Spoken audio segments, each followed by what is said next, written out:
تعالي يا روعه عشان عايزه افهمك. ايه اللي جوزك بيقوله ده يا كريمه؟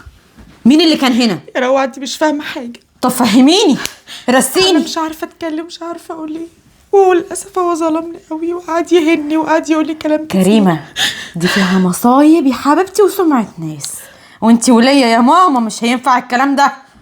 مين اللي كان هنا يا كريمه؟ اتكلمي يا حبيبتي، انا اختك والله هستر عليكي، بس قولي لي في ايه. كان اخوك يا روعه، كان اخوك علي اللي كان موجود هنا، وهو ما شافوش قبل كده. يا نهار اسود.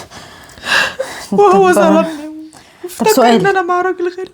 طب سؤال، لما اخوكي كان هنا وخلاص حصل اللي حصل وجوزك اكتشف الحقيقه، ليه ما قلتلوش ان ده اخوكي؟ لاني انا ما قلتلهوش قبل كده، هو عمره ما شافه اصلا.